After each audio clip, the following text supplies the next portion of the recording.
First నుంచి career first నుంచి కూడా ఒక గుడ్ విల్ క్రియేట్ చేసుకుంటూ వచ్చారు. సినిమాలు ఏదో డిఫరెంట్గా ట్రై చేస్తాడు, మరీ మోనోటోనీగా వెళ్ళాడు అని చెప్పి ఒక గుడ్ విల్ క్రియేట్ చేసుకున్నారు.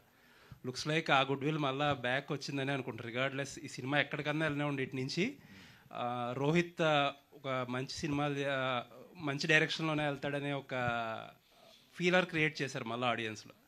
And I believe that Rohit నిజంగా సినిమాలోకి ఇన్వెస్ట్ చేసుకుని, invest in the sense involve అయ్యి ట్రావెల్ అయితే కొంచెం మీ స్టైల్లో జనాలు మీ నుంచి ఎక్స్పెక్ట్ చేసే కథలు వస్తాయని అనుకుంటున్నాను. డెఫినెట్గా అండి. ఎందుకంటే నేను చెప్పాను కదండి, బేసిక్గా బ్రేక్ తీసుకోవడానికి కారణం మొనోటనీ వచ్చింది చేసే విధానాలు అని. సో డెఫినెట్గా ఏంటంటే I'm trying to evolve as a person in regarding to scripts. So ఖచ్చితంగా ఏంటి అంటే this is the beginning, there are much more different scripts which we want try. So let's see.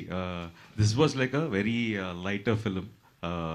So whatever we wanted to tell definitely మేము చెప్పామని అనుకుంటున్నానండి. All the best అండి, looking forward for more. Venky garu, thank you. Venky గారు sir, writing పరంగా మీకు చాలా మంచి applause వచ్చింది. Thank you. నేను చాలామందిని అడిగితే వాళ్ళు చెప్పారు ఏంటంటే త్రివిక్రమ్ టింజ్ కనిపించింది ఈ అబ్బాయిలో అన్నారు. ఆయన స్ఫూర్తి కానీ ఆయన ప్రభావం కానీ ఎంతవరకు? I'm bless sir. యాక్చువల్లీ అలాంటి ట్యాగ్ రావడమే నేను చాలా రెస్పాన్సిబిలిటీ ఇలా ఉంది అది.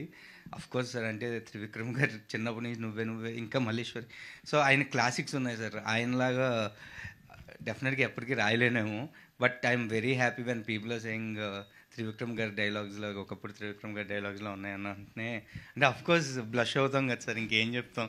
అంటే దానిలో ఇంక నేను దాని నుంచి ఏమి ఎదుర్కొంటాను, సరే నెక్స్ట్ నుంచి ఇంకా బాగా రాయాలనుకుంటాను తప్ప ఇంకా దాని నుంచి. Actually I'm the one who said అండి, 2 years బ్యాక్ చెప్పాను.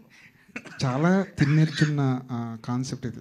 సార్ ఏమవుద్దో తెలియదు, ఎలా రిసీవ్ చేసుకుంటారో అర్థం కాదు. అవును సార్. ఒకవేళ చాలా అవేగా వెళ్ళి ఆలోచిస్తే మాత్రం మీరు చెప్పదలుచుకున్న పాయింట్ అంతా అవును అబాస్పాలై ప్రమాదం ఉంది.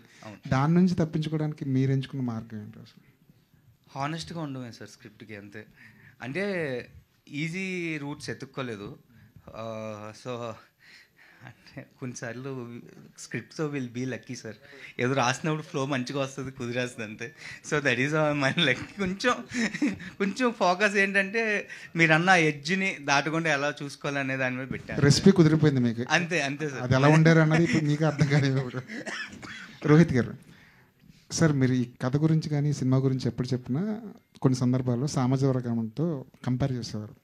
తీరా చూస్తే రెండు ఒకేలాంటి, అంటే దాదాపుగా ఇంటర్వెల్ బ్యాంక్ దగ్గర ఒక చిన్న షాకింగ్ ఎలిమెంట్ చేస్తున్నప్పుడు మీకు అంటే సామాజిక వర్గం కన్నా ముందే ఇలాంటి ఐడియా మీ దగ్గరకు వచ్చినప్పుడు ఇది ఎలా పే ఆఫ్ అవుద్ది, ఇది ఏమైనా రిస్కీ పాయింట్ అని అన్న మైండ్ సెట్ ఏమైనా అన్న భయం ఏమైనా ఉందా మీకు?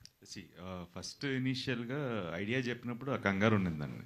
బట్ ఒకసారి ట్రీట్మెంట్ రాసిన తర్వాత వీ వర్ కాన్ఫిడెంట్. యాక్చువల్గా చెప్పాలంటే సామాజిక వర్గం ఐడియా, ఎందుకంటే విష్ణు నాకు బాగా క్లోజ్ ఫ్రెండ్. సో విష్ణు ఒకరోజు ఐడియా చెప్పకముందే ఈ ఐడియా ఉన్నది, ఆల్మోస్ట్ స్క్రిప్ట్ వర్క్ జరుగుతుంది.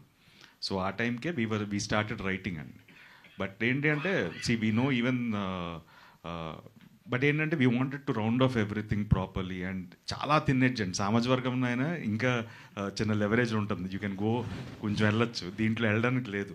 So you need to round of characters properly. And even ఒక చిన్న లుక్ రాంగ్ ఇచ్చినా మొత్తం బూత్ అయిపోద్ది ఇది. So we were like very conscious while writing and shooting also. అందుకే ఏంటంటే ఏ క్యారెక్టర్ అయినా సరే ఆ క్యారెక్టర్ లోపలే ఉంచాల్సి వచ్చింది. సో ఇప్పుడు సత్యపాపం చాలా చేశాడు, ఇలా చేయనా ఇంకా అడిగాడు, ఆడితే చేయించి ఉండొచ్చు కూడా. బట్ ఏంటి అంటే ఎక్కడైనా ఎడ్జ్ దాటిందంటే ఒక సీన్లో అయినా సరే మొత్తానికి మోసం అయిపోద్ది. So he was very careful ఆ విషయంలో. సత్యతో కూడా బాగుందండి అని చెప్పి వద్దండి అనేవాడు. సో ఎంతవరకు కావాలో అంతవరకే తీసుకున్నాం. లేకపోతే స్లాబ్ స్టిక్ చేయడం చాలా ఈజీ అండి. ఈ కాంప్లికేటెడ్ పాయింట్ కాకుండా సామాజిక వర్గం లాగా కొంచెం సింపుల్గా ఉందంటే ఐ థింక్ ఇంకా ఎక్కువ నవ్వించే ఆస్కారం ఉండేదేమో. ఈ జర్నీలో వెంకీ కెపాసిటీ క్యాపబిలిటీ మీకు అర్థమే ఉంటుంది. నెక్స్ట్ సినిమా కూడా ఏం లాక్ చేస్తారా? యాక్చువల్గా ఫస్ట్ దీనికంటే ముందు రాసిన ఇంకో కథ ఉందండి, అది చేయాలి మేమిద్దరం. అన్ని that is also a love story. But ఏంటి అంటే we enjoyed writing that script. తను రాస్తున్నప్పుడు day on day discussion. So ఆ సినిమా చేస్తామండి డెఫినెట్గా. థియేటర్ రెవెన్యూ పరంగా ఏమన్నా అంత హ్యాపీనా? నో నేను విపరీతంగా చేసేస్తుంది ఇట్లాంటి ఇవన్నీ చెప్పను. I'm very frank. At it started on a good note but ఏంటంటే we need to see more rise. So probably this weekend will see weekend start అవుతుంది కాబట్టి, సో ఈ 3 days I think we're hoping it will do much better. All the best. Thank you. Venkatesh గారు